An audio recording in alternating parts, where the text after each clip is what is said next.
आदमी का पीछे से दिखने वाला कद लंबा और पतला था, और जब नन्ही सी लड़की आज्ञाकारी ढंग से उसके पीछे चली तो दोनों के बीच की ऊंचाई का प्यारा सा अंतर साफ दिखाई दे रहा था। अवांका जमीन पर बैठकर रोने लगी। उसे बेहद अफसोस था कि उसकी यूकेलेली इस तरह टूट गई। वह सोच रही थी कि रोने से शायद वह खूबसूरत आदमी, जिसने पहले उसके आंसू पोंछे थे, फिर से उस पर तरस खा लेगा। लेकिन काफी देर तक रोने के बाद भी कोई उसकी मदद के लिए नहीं आया। जैसे ही उसने सिर उठाया, उसने सिर्फ प्रिंस चार्मिंग की सुंदर पीठ देखी। अरे, वो हैंडसम लड़का भी जा रहा है। क्या उसे मेरी दयनीय हालत की परवाह नहीं? अवांका तुरंत उठ खड़ी हुई और उसके पीछे दौड़ी। सर, जरा ठहरिए। ज़ीक रुका, मुस्कुराया और तिरछी नजर से उसकी ओर देखा। क्या हुआ? कोई दिक्कत है? अवांका एक पल को खाली सी हो गई और थोड़ा अजीब महसूस करने लगी। क्या मैं गलत देख रही हूँ? मेरा प्रिंस चार्मिंग मुस्कुरा तो रहा है, लेकिन अब वो पहले से कहीं ज्यादा उदासीन लग रहा है। सर, मैं आपका रुमाल लौटाने आई हूँ। आपका पहले चिंता जताने के लिए धन्यवाद। अवांका ने झिझकते हुए रुमाल आगे बढ़ाया और चुपचाप इंतजार करने लगी कि प्रिंस चार्मिंग उससे उसका नंबर मांगेगा। लेकिन ज़ीक बस हल्की मुस्कान के साथ रुमाल वापस लेने के बजाय बोला, कोई बात नहीं, ये तुम्हारे पास ही रह सकता है। अवांका का चेहरा लाल हो गया और उसका छोटा सा दिल तेजी से धड़कने लगा। ये मेरे पास रह सकता है? इस रुमाल का कपड़ा इतना शानदार है। आखिर वो मुझे ये देकर क्या जताना चाहता है? जैसे ही अवांका मन ही मन उनके रिश्ते को लेकर कल्पनाएं बुनने लगी, ज़ीक ने धीरे से कहा, अब ये मुझे गंदा लगता है क्योंकि इस पर एक ढोंगी के आंसू लगे हैं। अवांका सन रह गई। ढोंगी? क्या वो मेरे बारे में कह रहा है? अवांका को थोड़ा अपराधबोध हुआ और उसने जल्दी से सफाई दी, सर, आपने शायद गलत समझा है। मैं ढोंगी नहीं हूँ। ज़ीक मुस्कुराया। सच में? तुमने ही यूकेलेली नहीं बजाई थी, फिर भी जब मैंने पूछा तो तुमने इनकार नहीं किया। तुमने जानबूझकर खुद ही यूकेलेली को खरोंचा ताकि किसी और को दोषी ठहरा सको, और अब मेरे सामने दुखी और बेचारी बनने का नाटक कर रही हो। ऐसे इंसान को सिर्फ एक ही शब्द कहा जा सकता है, हिपोक्रिटिकल। अवांका का भंडाफोड़ हो जाने के बाद वह असहाय महसूस करने लगी और उसे समझ नहीं आया कि कैसे सफाई दे। वह सोच रही थी कि ज़ीक उसका प्रिंस चार्मिंग है, लेकिन अब पता चला कि ये सब उसकी अपनी ही गलतफहमी थी। ज़ीक के चले जाने के बाद टॉमी उसके पास आया और बोला, माम, मैंने जांच कर ली है। आपकी यूकेलेली की कीमत $3000 से कम है। कृपया अपना अकाउंट नंबर दीजिए ताकि मैं पैसे ट्रांसफर कर सकूं। अवांका ने गुस्सा दबाते हुए दांत भींचकर कहा, किसने कहा कि मेरी यूकेलेली सिर्फ 3000 की है? ये तो 15000 की है। एक पैसा भी कम देकर बचने की कोशिश मत करना। टॉमी ने सपाट स्वर में कहा, माम, अगर आप 15000 की मांग कर रही हैं, तो कृपया उसकी रसीद या खरीद रिकॉर्ड दिखाइए, वरना हमें कानूनी प्रक्रिया अपनानी पड़ेगी। जैसे ही अवांका ने कानूनी प्रक्रिया शब्द सुना, वो घबरा गई।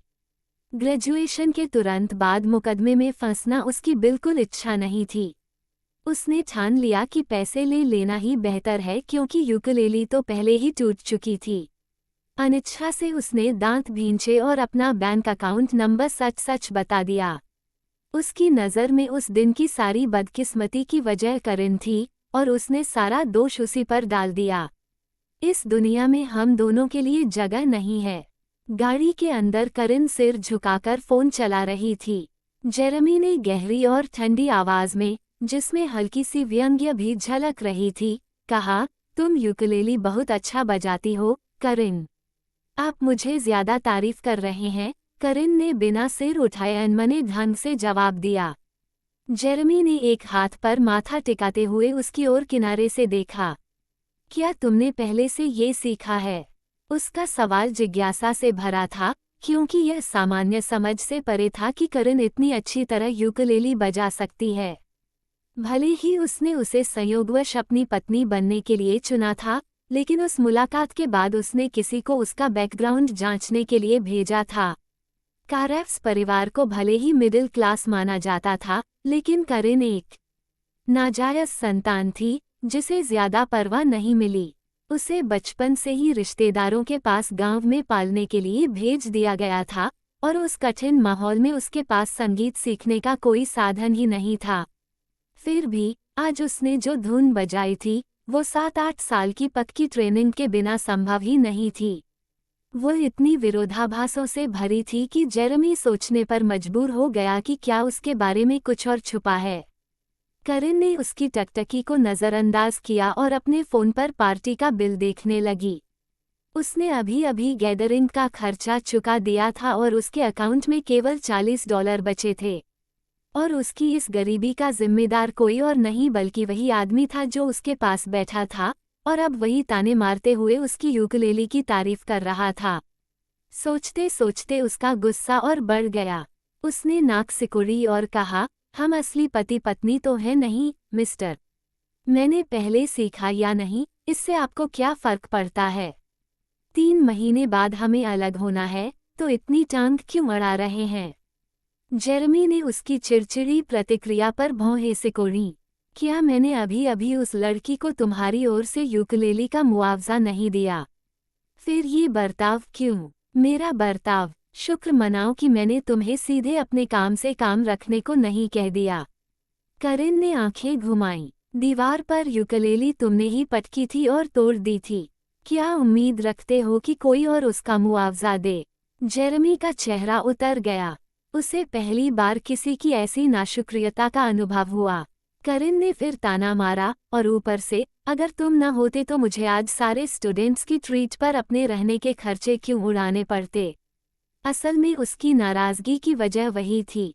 जेरेमी ने हल्की मुस्कान के साथ भौहें उठाईं। मुझे तो लगा था तुम अपने साथियों के साथ मिलकर खुश हो रही थी। क्या सिर्फ ट्रीट देने की वजह से इतना गुस्सा कर रही हो? गैदरिंग में जाना मतलब सबको ट्रीट देना नहीं होता। हर कोई तुम्हारी तरह पैसे उड़ाने की हैसियत नहीं रखता। करिन ने नाराजगी से कहा, ये कोई 2-3 लोगों की छोटी सी मीटिंग नहीं थी। इतने बड़े गैदरिंग में तो सब अपना अपना बिल खुद चुकाते हैं। तुम्हारी वजह से मेरा पूरा महीने का वेतन चला गया। जेरेमी ने आंखें सिकोड़ लीं। जब से उनका सहयोग का समझौता हुआ था, करिन हमेशा उसके सामने धैर्य और समझदारी दिखाती थी और टकराव से बचती थी। आज उसे इतना गुस्से में देखना दुर्लभ था। पैसे गंवाने के बाद उसका दुखी चेहरा प्यारा लग रहा था और उसके छोटे होंठ ऐसे सिकुड़ गए थे कि वो बिल्कुल बत्तख की चोंच जैसे लग रहे थे। आई रिमेंबर्स यू, जेरेमी ने बेफिक्री से कहा। सच? करिन की आंखें चमक उठीं। उसने तुरंत अपना QR कोड खोल लिया और सटीक रकम सेंट तक डाल दी। जेरेमी निशब्द रह गया। उसकी उंगलियां इतनी फुर्ती से चल रही थीं और पैसे मांगने में उसने जरा भी हिचकिचाहट नहीं दिखाई। करिन की नज़र में तो इसमें शिष्टाचार दिखाने की कोई ज़रूरत ही नहीं थी, क्योंकि उसने तो ये पैसे खर्च करने का सोचा ही नहीं था। जेरेमी ने जानबूझकर खुद को उसका परिवार बताकर सबके सामने ऐलान किया था कि करिन सबको ट्रीट देगी। जो स्टूडेंट्स सच्चाई नहीं जानते थे, उन्होंने इसे सच मान लिया। अगर वह बिना ट्रीट दिए निकल जाती तो ये लगता कि वह बिल चुकाए बिना भाग रही है, और अगर वह खर्चा भर देती तो उसके पास पैसे ही नहीं बचते। हालांकि एरन के पास थोड़े पैसे थे, मगर वे तो उसने अपनी माँ की पेंटिंग्स खरीदने के लिए बचाकर रखे थे, यूं ही उड़ाने के लिए नहीं। जेरेमी हंस पड़ा। उसने फ़ोन निकाला और उसका पेमेंट कोड स्कैन कर दिया। जैसे ही पैसे आए, करिन का मूड बेहतर हो गया। उसका सिकुड़ा चेहरा ढीला हुआ और वह ज्यादा बातूनी हो गई। जानते हो, आज तुम्हारे बर्ताव से मेरे क्लासमेट्स को लगा कि तुमने मुझे पाला है, जैसे एक पिता पालता है। पाला, जैसे पिता पालता है? जेरेमी ने भौहें सिकोड़ी। क्या मैं इतना बुरा दिखता हूँ? करिन ने सिर हिलाया। नहीं, इतना नहीं। उनका मतलब था कि मैं तुम्हारी शुगर बेबी हूँ, क्योंकि तुम इतने बुरे तो लगते ही नहीं कि मेरे असली पिता हो सको। जेरेमी ने नीचे नज़र डाली और हल्का सा भौहें चढ़ाईं, जब उसे एहसास हुआ कि शायद करिन ने पार्टी में कुछ अपमान भी सहा है। तो फिर तुमने उनके लिए यूकेलेली क्यों बजाई? करिन ने होंठ भींचे। क्या तुम सोचते हो कि मैं खुद से बजाना चाहती थी? कुछ लड़कियों ने मुझ पर डीन के साथ अफेयर होने का आरोप लगाया, जिससे स्टूडेंट्स में गलतफहमी फैल गई। वे लोग तभी माफ़ी मांगेंगे जब मैं यूकुलेली बजाऊं, इसलिए मुझे अच्छा सा प्रदर्शन करना पड़ा। मैं डीन का बहुत सम्मान करती हूँ और मेरे लिए ये ज़रूरी था कि उनका नाम खराब न हो। ये सुनकर जेरेमी ने उसकी तरफ गहरी नज़र डाली और अचानक उसके करीब झुक गया। तो तुमने सबको ये क्यों नहीं बताया कि मैं कौन हूँ? करिन चौंक गई जब उसका आकर्षक चेहरा अचानक इतना पास आ गया। उसकी सांसें थम सी गईं। ये क्या करने वाले हैं? क्या बताना था, जरा साफ साफ कहिए। जेरेमी की रहस्यमयी आंखें मानो किसी को गहराई में खींच लेती थीं। वो और झुका और धीमी आवाज में बोला, ये कि मैं कोई शुगर डैडी नहीं, बल्कि तुम्हारा हस्बैंड हूँ। हस्बैंड शब्द उसके कान के पास गूंजा तो करिन का दिल जोर से धड़क उठा। होश आते ही उसने घृणा से आंखें घुमाईं। मैं ऐसा बिल्कुल नहीं करूंगी। मैं नहीं चाहती कि कोई जाने कि मैंने इतनी कम उम्र में शादी कर ली। मुझे भविष्य में किसी ऐसे इंसान से शादी करनी है जिसे मैं सच में पसंद करती हूँ। जब करिन ने कहा कि वह भविष्य में किसी को सच में पसंद करके शादी करना चाहती है, जेरेमी का चेहरा तो शांत रहा, लेकिन उस पर हल्की उदासी छा गई। उसने हल्की हंसी के साथ कहा, सच में? मुझे जानने की जिज्ञासा है कि भविष्य में कोई तुम्हें शादी के लिए अपनाने की हिम्मत करेगा भी या नहीं। करिन को लगा कि उसे कम आंका गया है। उसने भौं उठाकर कहा, मेरे बारे में ऐसा क्यों कह रहे हो? मुझमें क्या कमी है? समवन लाइक मी का मतलब क्या है? जेरेमी ने गहरी नज़र से देखा और अस्पष्ट स्वर में बोला, तुम वही औरत हो जिसने सड़क से किसी अजनबी को पकड़ा और उसे चूम लिया। सोचो, इसका क्या मतलब निकलता है? करिन ने गाल फुला लिए। मैंने कहा ना, वो एक हादसा था। तभी ड्राइवर ने अचानक ब्रेक लगा दिए। झटके से एक पीछे की ओर और दूसरा आगे की ओर झुका, और दोनों आमने सामने थे। उनके होंठ हल्के से टकरा गए। जेरेमी की पुतलियां सिकुड़ गईं। उसने तुरंत सीधा होकर दूरी बना ली। Sorry about that. वो उसे चूमना नहीं चाहता था। करिन का चेहरा लाल हो गया और उसने भौहें सिकोड़ लीं। वो गुस्सा करना चाहती थी, लेकिन कर नहीं पाई। स्थिति और अजीब हो गई, क्योंकि अभी कुछ देर पहले उसने जोर देकर कहा था कि पहली मुलाकात में उसे चूमना एक हादसा था। और अब जो हुआ वो भी सचमुच एक हादसा था, क्योंकि जेरेमी ने जानबूझकर नहीं किया था। ऐसे में वह बार बार यही दोहराती रहती तो और भी बेवकूफ़ी लगती। आखिरकार उसने तय किया कि इस बारे में कुछ न सोचे। वह चुप रही और हाथ से जेरेमी को हल्के से दूर किया। फिर अपनी बांह से होंठ पोंछे, मुंह फेर लिया और खिड़की खोलकर हवा अंदर आने दी। वह ऐसे बाहर देखने लगी मानो कुछ हुआ ही न हो। उसका साइड प्रोफाइल बेहद खूबसूरत था, उसकी पलकें घनी और घुमावदार थीं, और चेहरे पर हल्का सा बेबी फैट था। शाम की हवा ने उसके माथे के बाल उड़ाए और उसके कान अब भी लाली से भरे थे। जेरेमी उसे ऐसे देख एक पल को खोसा गया। गाड़ी रुकी, ड्राइवर उतरकर हालात देखने गया और लौटकर बोला, सर, आगे टक्कर हुई है, इसलिए ये जाम लगा है। अभी इस रास्ते से निकलना मुमकिन नहीं। जेरेमी नाक की पुल को दबाते हुए सोच ही रहा था कि तभी उसने दरवाज़ा खुलने की आवाज़ सुनी। उसने पीछे देखा तो करिन उतर चुकी थी। कहाँ जा रही हो? आगे स्टेशन है। मैं ट्रेन से चली जाऊंगी, कहकर करिन चल पड़ी। जेरेमी के साथ ट्रैफिक जाम में फंसना उसे किसी यातना जैसा लग रहा था। जेरेमी ने भौहें सिकोड़कर 2 सेकंड सोचा और फिर चुपचाप कार से उतर गया। टॉमी, जो आगे की सीट पर बैठा था, भी उतर आया। वो उनके पीछे जाने ही वाला था कि जेरेमी ने बिना पीछे देखे आदेश दिया, तुम्हें पीछा करने की जरूरत नहीं। आज का काम खत्म, घर जा सकते हो। टॉमी के पास मानने के सिवा कोई चारा नहीं था। जी, सर। जेरेमी को करिन के पीछे जाते देख वह थोड़ा परेशान हुआ, क्योंकि उसके बॉस ने कभी ट्रेन नहीं ली थी। और फिर जेरेमी का करिन के प्रति रवैया समझ से परे था। स्टेशन के पास सड़क की हालत खराब थी और जाम और भी भयानक। एक बड़ी गाड़ी में शर्लिन और उसके माता पिता बैठे थे। उन्होंने अभी अभी नए कॉन्ट्रैक्ट पर साइन करके कंपनी मैनेजर के साथ जश्न का डिनर किया था और अब घर लौट रहे थे। उस दिन होल्डन ग्रुप की फिल्म और टीवी कंपनी ने शर्लिन को आधिकारिक तौर पर साइन कर लिया था। उन्हें एक शानदार गाड़ी दी गई थी और बड़े बड़े संसाधन मुहैया कराने का वादा भी। शर्लिन आत्मविश्वास से भरी थी और उसे लग रहा था कि वह अब अंतर्राष्ट्रीय स्टार बनने की राह पर है। उसकी खुशी का एकमात्र दुश्मन था ये ट्रैफिक जाम।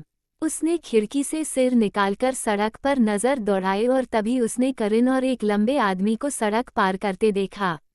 डैड, मॉम, देखो, वो करिन नहीं है। इतनी रात को वो किसी आदमी के साथ क्यों है? शर्लिन के चौंके हुए लहजे ने मावन और लिलियना को भी कार की खिड़की से बाहर देखने पर मजबूर कर दिया। लिलियना ने आंखें घुमाते हुए कहा, देखो मावन, वो करिन है। क्या वो आदमी उसका पार्टनर है? करिन अभी जवान है और इतनी रात को किसी आदमी के साथ बाहर घूमना ये अच्छा नहीं है ना?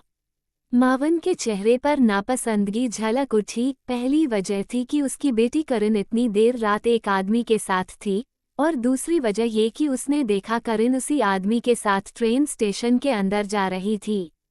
उनकी तरफ से उस आदमी का बस पीछे का चेहरा दिख रहा था, सामने नहीं। लेकिन मावन, लिलियना और शर्लिन तीनों के मन में उसके लिए सिर्फ एक शब्द आया, गरीब। शर्लिन ने आह भरते हुए नकली चिंता जताई, डैड, करिन ने बॉयफ्रेंड भी ऐसा ढूंढा जो ट्रेन से घूमता है। मॉम ने उससे जिन लड़कों को मिलवाया था उनके पास तो घर और गाड़ी सब था। इसमें तो कोई सुधार ही नहीं दिख रहा। लिलियना ने बेटी का साथ देते हुए शिकायत भरे स्वर में कहा, छोड़ो उसे। सबसे ज़रूरी ये है कि उसे पसंद हो। लड़का लंबा है, शायद हैंडसम भी होगा, लेकिन असली समस्या ये है कि अगर वो गरीब निकला तो? शादी के बाद अगर घर भी न हो और दामाद बनकर रहना चाहे तो ये ठीक नहीं होगा। मावन गुस्से में बोला, सिर्फ अच्छा दिखने से क्या होगा? मैं किसी दामाद को पालने के लिए पैसा नहीं फेंक सकता। ये हमारे लिए शर्मिंदगी होगी। शर्लिन का कॉन्ट्रैक्ट साइन करवाकर और उसकी मैनेजर के साथ जश्न मनाकर मावन को गर्व महसूस हो रहा था, लेकिन अपनी छोटी बेटी करिन को इस तरह देखना उसे निराश कर गया। उसे लगा कि करिन से कोई उम्मीद नहीं रखी जा सकती। शर्लिन और लिलियना ने एक दूसरे को देखा और मन ही मन खुशी से मुस्कुरा दी। उनके लिए करिन सिर्फ उन्हीं गरीब लड़कों के लायक थी जो ट्रेन में सफ़र करते थे। ट्रेन स्टेशन के अंदर जेरेमी चुपचाप करिन के पीछे खड़ा था और उसे टिकट मशीन से टिकट निकालते देख रहा था। टिकट लेकर करिन बिना उसकी तरफ देखे सीधे आगे बढ़ गई। जेरेमी जब मशीन के सामने पहुंचा और स्क्रीन दबाने लगा तो उसकी भौहें तन गईं। ये पहली बार था जब वो ऐसी जगह आया था, लेकिन इतना बेवकूफ़ नहीं था कि मशीन चलाना न समझे। असली दिक्कत ये थी कि उसे ट्रेन लाइनों की जानकारी ही नहीं थी। किस स्टेशन का टिकट लेना है ये उसे पता नहीं था। उसने इधर उधर नज़र घुमाई, तब तक करिन कहीं गायब हो चुकी थी। पीछे खड़े लोग बेसब्र होने लगे और एक महिला ने झुंझलाकर कहा, अरे भाई, टिकट खरीदा कि नहीं? कितनी देर लगाओगे? जेरेमी ने जैसे ही पीछे पलट कर देखा, उसकी ठंडी और डरावनी आभा से वो औरत चुप हो गई और तुरंत लाइन बदल ली। जेरेमी ने टॉमी से पूछा, कौन सी लाइन और कौन सा स्टेशन का टिकट लेना चाहिए? टॉमी हक्का बक्का रह गया। उसने भी कभी ट्रेन का इस्तेमाल नहीं किया था। 1 मिनट सर, मैं अभी पता करता हूँ। जेरेमी की आंखों में चिड़चिड़ाहट और बेचैनी साफ दिख रही थी। तभी पीछे से खिलखिलाहट की आवाज़ आई। जेरेमी ने मुड़कर देखा तो करिन आराम से पीछे खंभे से टिके खड़ी थी। वो उसे देखकर हंस रही थी और बोली, क्या ये तुम्हारा ट्रेन स्टेशन पर पहला टाइम है? जेरेमी बिना कोई हाव भाव दिखाए चुप रहा। करिन ने मुस्कुराते हुए भौहें उठाईं, चलो, चूंकि तुमने मेरा स्टूडेंट पार्टी का बिल रिम्बर्स कर दिया है तो मैं तुम्हारा ट्रेन का टिकट खरीद देती हूँ। चलो, ये कहकर उसने टिकट उसकी तरफ ऐसे फेंका जैसे कोई तीर मार रही हो। जेरेमी ने हाथ बढ़ाकर टिकट पकड़ा और उंगलियों के बीच फंसाकर उसे देखा। उसकी आंखें थोड़ी सिकुड़ गईं और उसने सोचा, तो उसने मेरा टिकट भी खरीद लिया। मतलब वो जानबूझकर छिपकर खड़ी थी ताकि मुझे बेवकूफ बनते देख सके। टच। जेरेमी गुस्सा नहीं हुआ। उसने हल्की सी मुस्कान के साथ होंठ मोड़े और करिन के पीछे अंदर चला गया। थोड़ी देर बाद टॉमी ने कॉल करके कहा, सर, मुझे मिल गया। आपको इस स्टेशन का टिकट लेना चाहिए। मामला सुलझ चुका है। जेरेमी ने बीच में ही जवाब दिया और टॉमी को बात पूरी करने का मौका दिए बिना कॉल काट दिया। लाइन के दूसरी तरफ टॉमी हक्का बक्का रह गया। उसे समझ नहीं आया कि अभी जो हुआ उस पर क्या सोचे। करिन धीरे धीरे चलते हुए जेरेमी को वेटिंग एरिया की ओर ले गई। जब उसने देखा कि जेरेमी ने टॉमी का कॉल बीच में ही काट दिया तो वो हंस पड़ी। जेरेमी ने उसकी हंसी सुनी तो ठंडी निगाहों से देखते हुए पूछा, किस बात पर हंस रही हो? करिन मुस्कुराए और बोली, सोच रही थी कि अगर तुम्हारे जैसे अमीर लोग कभी कंगाल हो गए तो शायद जीना ही भूल जाओगे। जेरेमी ने भौहें चढ़ाईं। तुम्हें मेरी मजाक उड़ाना अच्छा लगता है?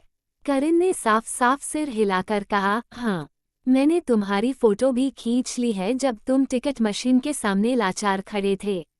घर जाकर ये ग्रैंडमा को दिखाऊंगी। जेरेमी की कनपट्टियों पर नीली नसें उभर आईं। करिन ने मोबाइल निकाला, फोटो खोला और उसके सामने दिखाते हुए चिढ़ाया, देखो, तुम कितने मज़ेदार लग रहे हो। मैंने कभी नहीं सोचा था कि तुम्हारे जैसे आदमी को भी ऐसी हालत में देखूंगी।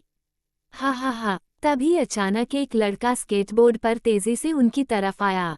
सावधान। करिन को कुछ समझने का मौका भी नहीं मिला था कि वो टकराने से बाल बाल बची और अगले ही पल जेरेमी की मजबूत और गर्म बाहों में आ गिरी। स्केटबोर्ड वाला लड़का थोड़ा लड़खड़ाया, फिर पीछे मुड़कर बिना रुके फटाफट निकल गया। जेरेमी ने अपनी बाहों में भरी लड़की की तरफ नीचे देखा। अभी थोड़ी देर पहले तक वो खुद पर इतराते हुए उसकी मजाक उड़ा रही थी, तो उसने चुटकी ली, मेरी मजाक उड़ाने में इतनी मशगूल थी कि ये तक नहीं देखा कि सामने क्या आ रहा है।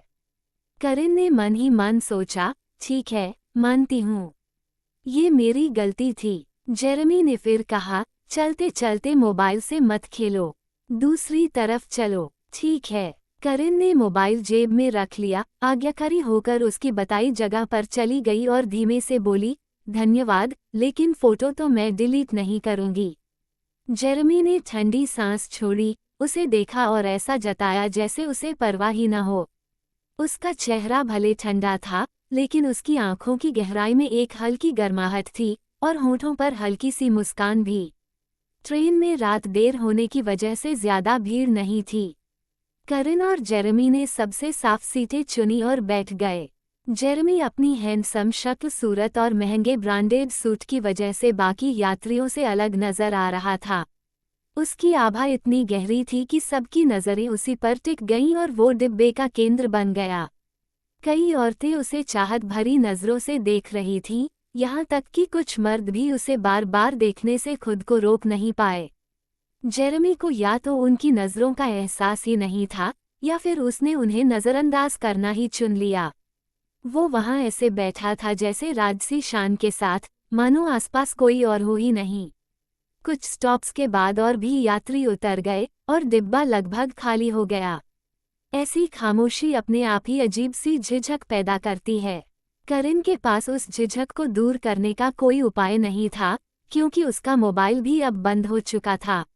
जब उसने सिर घुमाया तो देखा कि जेरेमी चुपचाप उसकी तरफ देख रहा था। उसे बिल्कुल अंदाजा नहीं था कि वो क्या सोच रहा है। उसकी नज़रों से करिन को थोड़ी असहजता महसूस हुई। चलो कुछ डिस्कस करते हैं, मिस्टर, करिन ने चुप्पी तोड़ते हुए कहा।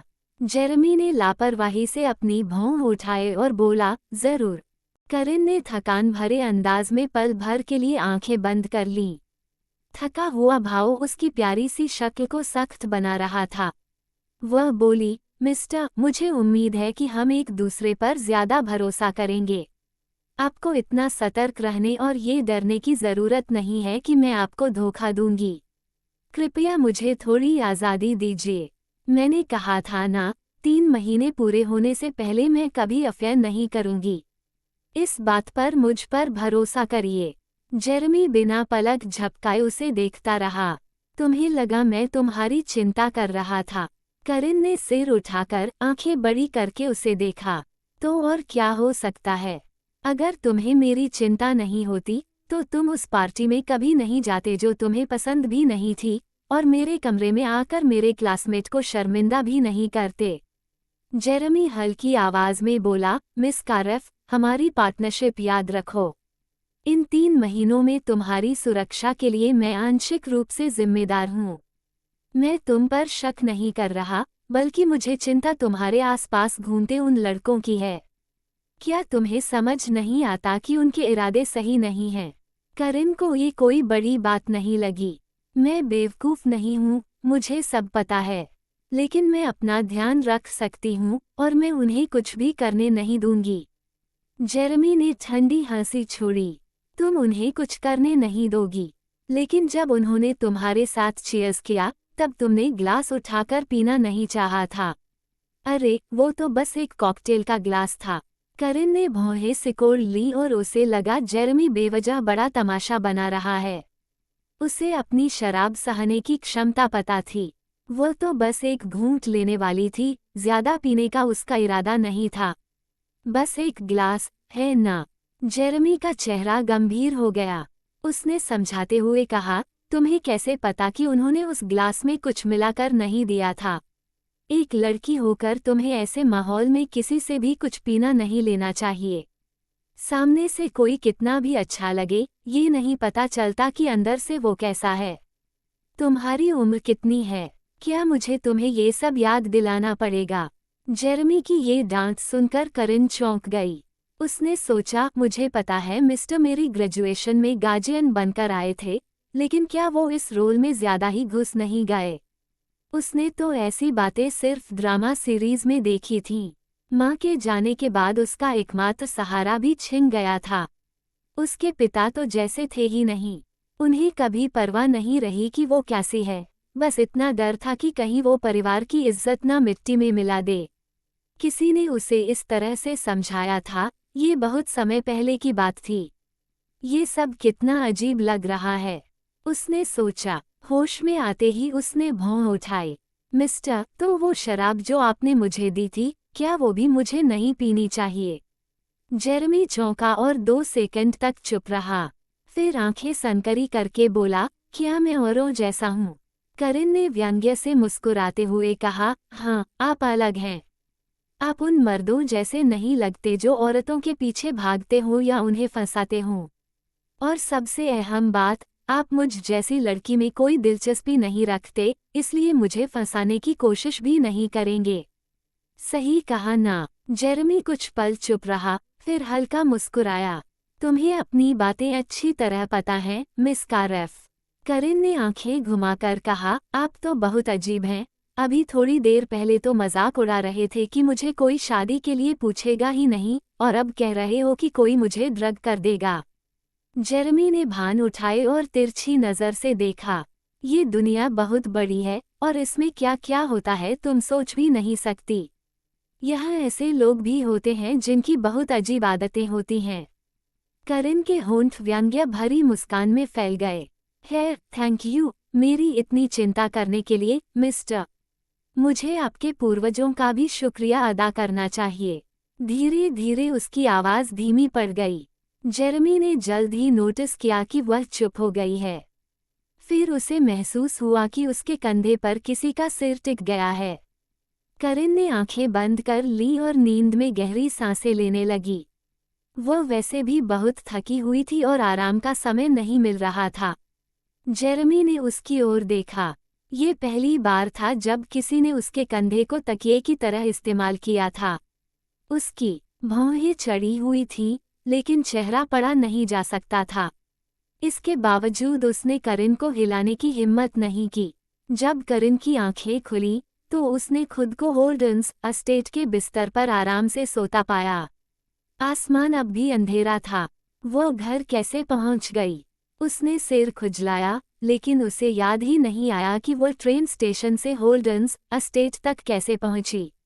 भले ही करिन की याददाश्त का एक हिस्सा खो गया था, लेकिन उसने उस पर ज्यादा ध्यान नहीं दिया। उसे बस यही खटक रहा था कि वो बाहर से आने के बाद भी अब तक कपड़े नहीं बदले थे और न ही नहाई थी।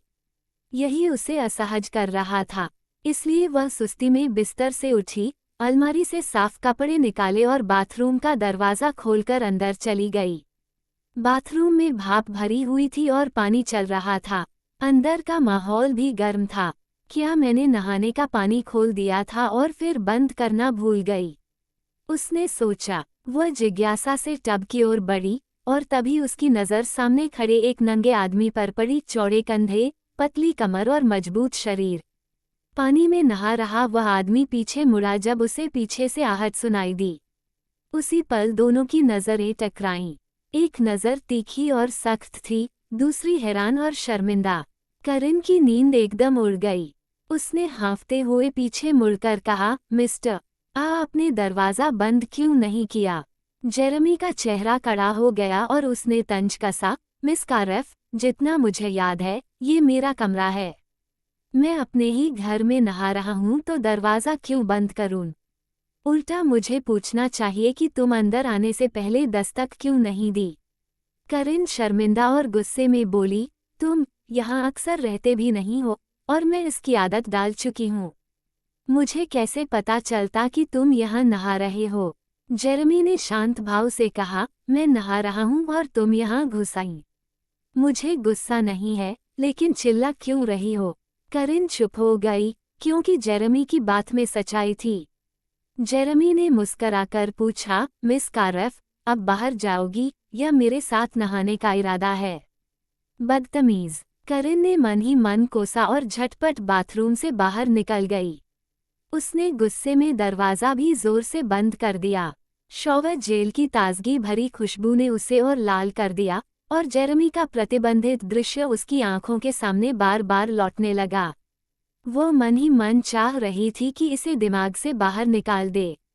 उसी घबराहट में उसे कुछ याद आया। उसे हल्का सा याद आया कि वह ट्रेन में सो गई थी।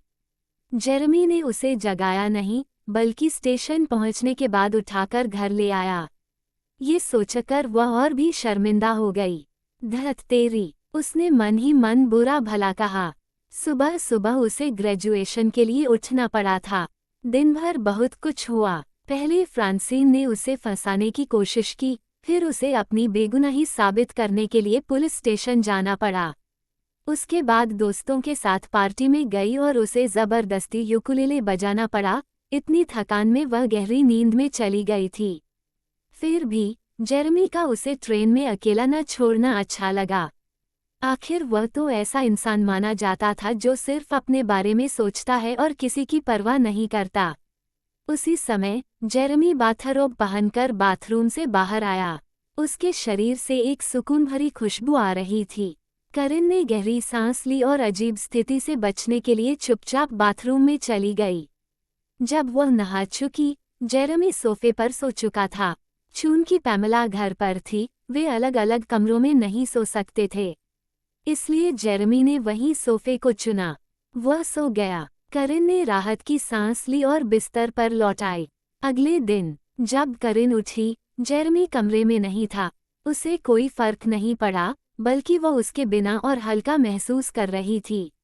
जैसे ही वह कमरे से बाहर निकली, उसने देखा कि एक नौकरानी नीचे की ओर एक सूटकेस ले जा रही थी। जिज्ञासावश करिन उसके पास गई और पूछा, ये सामान किसका है? नौकरानी रुक गई और बोली, मैडम पैमेला जा रही हैं, मैडम। ग्रैंडमा जा रही हैं। करिन ने सोचा। वो डर गई कि कहीं कल फ्रांसीन की हरकत ने पैमेला के दिल पर गहरी चोट तो नहीं छोड़ी। तभी उसे अपनी दादी की कोमल आवाज़ सुनाई दी, करिन। उसने सिर उठाया और देखा कि पैमेला धीरे धीरे उसकी ओर चलती आ रही थी। ग्रैंडमा, मैंने सुना है आप जा रही हैं, करिन ने कहा।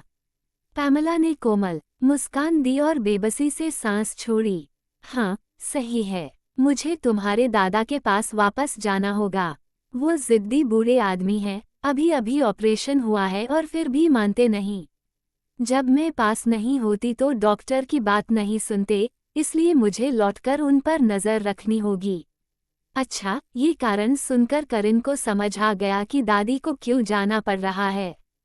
उसने उन्हें रोकने की कोशिश नहीं की। ग्रैंडमा, आप भी अपना ध्यान रखिएगा। सफर शुभ हो। पैमेला ने सिर हिलाया और धीरे से करिन का हाथ थाम लिया। करिन, मैं जानती हूँ कि जेरेमी से शादी के बाद तुमने बहुत कुछ झेला है। फ्रांसीन ने हद पार कर दी थी। चिंता मत करो, जब वह बाहर आएगी मैं किसी को भेजकर उसे उसके दादा के पास ले जाऊंगी ताकि वह उसे ठीक से डांटे। अब मैं उसे यहाँ नहीं रहने दूंगी कि वो तुम्हें और जेरेमी को परेशान करे। ये बात दुर्लभ थी कि कोई दादी अपनी पोती की गलतियों को खुले तौर पर माने। पैमेला की संवेदनशीलता से करिन का दिल छू गया। इतना समझने के लिए धन्यवाद। पैमेला मुस्कुराई। और हाँ करिन, जब मैं चली जाऊं तो तुम और जेरेमी भी मेहनत करते रहना। मेहनत? करिन हैरान रह गई। पैमेला के अर्थपूर्ण मुस्कान देखकर उसे तुरंत समझ आ गया कि दादी किस ओर इशारा कर रही हैं। उसका चेहरा लाल हो गया। फिर भी उसने बनावटी मुस्कान दी। ओह आहा, चिंता मत कीजिए, हम करेंगे। पैमेला ये सुनकर बेहद खुश हो गईं। तो फिर मैं अच्छी खबर का इंतजार करूंगी। करिन ने जवाब दिया, ठीक है। लेकिन उसे पता था कि पैमेला को निराशा ही मिलेगी, क्योंकि जेरेमी और उसके बीच से कभी ऐसी कोई अच्छी खबर नहीं आने वाली। अगली बार जब पैमेला लौटेंगी तब तक शायद उसका जेरेमी के साथ का कॉन्ट्रैक्ट खत्म हो चुका होगा और उसे जाना पड़ेगा। जेरेमी ने टॉमी को पैमेला को एयरपोर्ट तक छोड़ने के लिए कहा। पैमेला पूरे समय उसके साथ बहुत दयालु रही, इसलिए करिन ने तय किया कि वह भी उनके साथ एयरपोर्ट तक जाकर उन्हें विदा करेगी। पैमेला को विदा कहकर और एयरपोर्ट से लौटते समय टॉमी ने कार में उसे एक जॉब एप्लीकेशन फॉर्म दिया। मिस कारफ, सर ने मुझसे कहा है कि मैं आपके लिए नौकरी का इंतजाम करूं, क्योंकि उन्हें पता है कि ग्रेजुएशन के बाद आपको नौकरी की तलाश होगी, टॉमी ने कहा। करिन ने हैरानी से भान उठाए और फॉर्म देखा। तो मुझे कैसी नौकरी देने वाले हो? टॉमी ने इंजन स्टार्ट किया और बोला, मिस कारफ, पहले आप ये फॉर्म भर दीजिए। आपकी पसंद के हिसाब से ह्यूमन रिसोर्स डिपार्टमेंट आपके लिए सही नौकरी तय करेगा। होल्डन ग्रुप में काम करने का मौका जिंदगी में एक बार ही मिलता था, मगर करिन को इसमें ज्यादा दिलचस्पी नहीं थी। उसे अचानक ख्याल आया कि इन 3 महीनों में अगर नौकरी मिल जाए तो जेरेमी के कंट्रोल से थोड़ी आज़ादी मिल सकती है। क्यों न मैं उसकी बात मान लूं और इस समय का फ़ायदा उठा लूं। उसने सोचा। उसने फॉर्म सीट पर रख दिया और बोली, मैं इसे नहीं भरने वाली। मुझे परवाह नहीं कि नौकरी कैसी है, बस सैलरी अच्छी होनी चाहिए। टॉमी ने माना कि उसे करिन की सीधी बात पसंद आई। उसके होंठ खींच गए और बोला, ओह ठीक है, सब अरेंज करने के बाद मैं आपको काम शुरू करने ले जाऊंगा। नो, अभी चलते हैं। घर जाकर मेरे पास वैसे भी कुछ करने को नहीं है। करिन ने जिद की। ठीक है। इस तरह टॉमी कार को होल्डन ग्रुप की एक सहायक कंपनी की ओर मोड़ ले गया। जब टॉमी ने कार पार्क की तभी उसे एक कॉल आया। उसका चेहरा तुरंत गंभीर हो गया। मैं अभी पहुंचता हूं। उसने फोन काटा और माफी मांगते हुए बोला, मिस कारफ, मुझे तुरंत एक जरूरी काम से जाना है, इसलिए मैं आपके साथ अंदर नहीं जा पाऊंगा। कृपया आप अंदर जाएं और मिस्टर फेल्डमैन से मिलें। उन्हें कहिएगा कि मैंने भेजा है, वह आपके लिए नौकरी का इंतजाम कर देंगे। करिन ने सिर हिलाया और ओके का इशारा दिखाकर कार से उतर गई। टॉमी तेजी से गाड़ी लेकर निकल गया। करिन ने जाते हुए कार को देखा और आलस भरी भान उठाए। उसने सोचा, ये कौन सा जरूरी काम आ गया? क्या मिस्टर के साथ कुछ हुआ है? होल्डन ग्रुप की यह सहायक कंपनी एक एंटरटेनमेंट एजेंसी थी। करिन लॉबी में दाखिल हुई और रिसेप्शन पर जाकर आने का कारण बताया। रिसेप्शनिस्ट ने उस पर नज़र डाली और सत्यापन के लिए मिस्टर फेल्डमैन को कॉल किया। मिस कारफ, कृपया मेरे साथ आइए। रिसेप्शनिस्ट ने करिन को मिस्टर फेल्डमैन के दफ्तर की ओर ले जाते हुए कहा। मिस कारफ, मिस्टर फेल्डमैन इस समय एक सेलिब्रिटी के साथ मीटिंग में हैं। कृपया बाहर इंतजार कीजिए, मीटिंग खत्म होने के बाद आप अंदर जा सकती हैं। करिन ने सिर हिलाया। ठीक है। रिसेप्शनिस्ट अपनी डेस्क पर लौट गई और करिन बाहर बैठकर इंतजार करने लगी। थोड़ी दूरी पर पेंट्री में दो लड़कियां अपनी कॉफी का इंतजार करते हुए गपशप कर रही थीं। सुनो, तुम्हें पता है हमारी कंपनी ने शर्लिन कारेफ को साइन किया है। बिल्कुल, वो तो सबसे चर्चित फीमेल सेलिब्रिटी में से एक है। हाँ, और वह अपने स्कैंडल की वजह से ही ट्रेंड कर रही है। सफाई देने और इमेज सुधारने के तमाम ड्रामों के बाद भी उसका नाम बार बार सामने आ रहा है। मुझे समझ नहीं आता कि कंपनी उसकी गिरी हुई इमेज के बावजूद उसे क्यों साइन कर रही है। उसकी इमेज खराब है तो क्या हुआ, ट्रेंडिंग है और स्कैंडल व क्लैरिफिकेशन के चलते उसकी मार्केट वैल्यू दोगुनी हो गई है। आजकल इज्जत की किसे परवाह है, पैसा कमाने वाला हर सेलिब्रिटी अच्छा है। सच कहा, शर्लिन कारेफ अभी अभी आई थी और वह मिस्टर फेल्डमैन के ऑफिस में है। सोच रही हूँ वो लोग क्या बातें कर रहे होंगे, कौन जाने। दोनों ने अपनी कॉफी ली और डेस्क पर लौट गईं। करिन ने सब सुन लिया और तुरंत समझ गई कि कोई गड़बड़ है। उसने आंखें सिकोड़ ली और गहरी सोच में पड़ गई। तो ऑफिस में जो सेलिब्रिटी है वो शर्लिन ही है। उसने सोचा, सिर्फ कल ही उसने देखा था कि लिलियना और शर्लिन ने सोशल मीडिया पर पोस्ट करके दिखाया था कि शर्लिन ने होल्डन ग्रुप की एंटरटेनमेंट एजेंसी के साथ कॉन्ट्रैक्ट साइन किया है। वे दोनों बेहद खुश थीं, लेकिन करिन की नज़र में ये बहुत अजीब था। उस वीडियो से उसे ज़रा भी शक नहीं था कि वह शर्लिन ही थी जो एक उम्रदराज आदमी की गोद में बैठी थी। लेकिन स्कैंडल को पलटने के लिए ये दावा किया गया कि वो कोई और लड़की थी जिसकी शक्ल शर्लिन से मिलती थी और जिसने प्लास्टिक सर्जरी करवाई थी। नतीजा ये हुआ कि शर्लिन को जबरदस्त पब्लिसिटी भी मिली और उसने अपनी इमेज भी बचा ली। ये वाकई एक बेहद सुनियोजित इमेज रिकवर ऑपरेशन था। इस पूरे मामले को संभालने में जो पैसा और ताकत लगी वह लिलियना और शर्लिन के पास होना नामुमकिन था। लिलियना ने ज़रूर कोई गंदा खेल खेला है ताकि शर्लिन फिर से मार्केट में लौट सके। तभी ऑफिस का दरवाज़ा खुला। शर्लिन, जो मेकअप और अच्छे कपड़ों में सजी हुई थी, चेहरे पर चमकती मुस्कान लिए बाहर आई। लेकिन जैसे ही उसकी नज़र करिन पर पड़ी, उसके चेहरे की मुस्कान एकदम से जम गई। उसने तुरंत भान सिकोड़ ली। करिन कारेफ, तुम यहाँ क्या कर रही हो? शर्लिन भड़क उठी। करिन हल्की सी मुस्कुराई। मैं यहाँ काम करने आई हूँ। यहाँ काम? क्या तुम किसी अमीर घर में नैनी का काम नहीं कर रही थी? शर्लिन ने पूछा। माय एम्प्लॉयर बहुत कम घर आता है और वहाँ करने को ज़्यादा कुछ नहीं है। मैंने सोचा पार्ट टाइम जॉब कर लूँ ताकि थोड़ा और पैसा कमा सकूं, करिन ने समझाया। शर्लिन ने करिन को नीची नज़र से देखा। वो हंसी उड़ाते हुए बोली, ओह, तुम्हें तो पार्ट टाइम काम करना पड़ रहा है।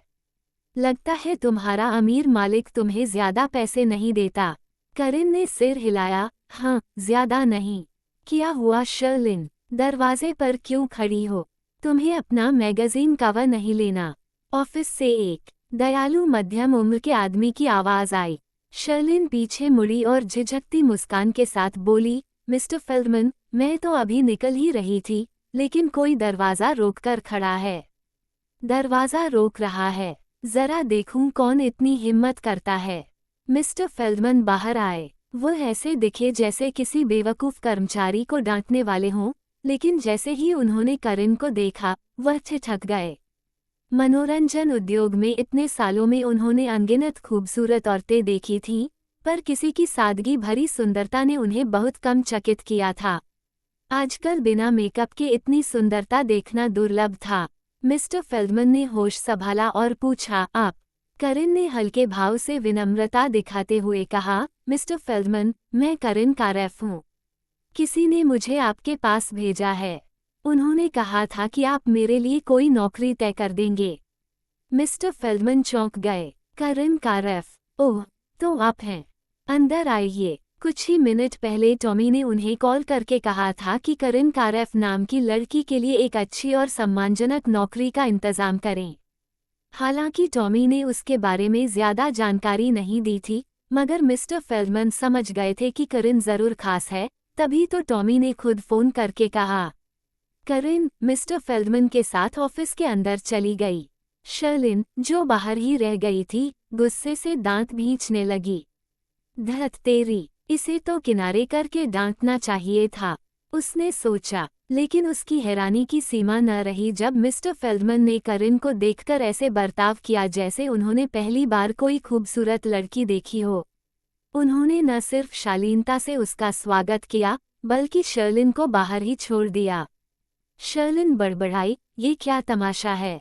वह बाहर नहीं गई और नाखुश होकर दोबारा मिस्टर फेल्डमैन के ऑफिस में दाखिल हुई। उसे देखना था कि करिन इस कंपनी में कौन सा काम करने वाली है। मिस्टर फेल्डमैन ने अपनी कुर्सी पर बैठते हुए विनम्रता से पूछा, मिस कारेफ, आप किस तरह की नौकरी चाहती हैं? करिन ने जवाब दिया, कुछ भी चलेगा, बस पैसे अच्छे मिलने चाहिए। मिस्टर फेल्डमैन ने उसे गौर से देखा और सोचा, अच्छा, क्या आप सेलिब्रिटी बनने पर विचार करेंगी? आपके पास वह लुक्स हैं। अगर आप डेब्यू करना चाहें, तो मुझे पूरा यकीन है आपका भविष्य बहुत उज्ज्वल होगा। सेलिब्रिटी, करिन ने भान सिकोड़ ली और कहा, दिलचस्पी नहीं है, कोई दूसरा काम है। वह तो यहाँ सिर्फ टाइम पास करने आई थी।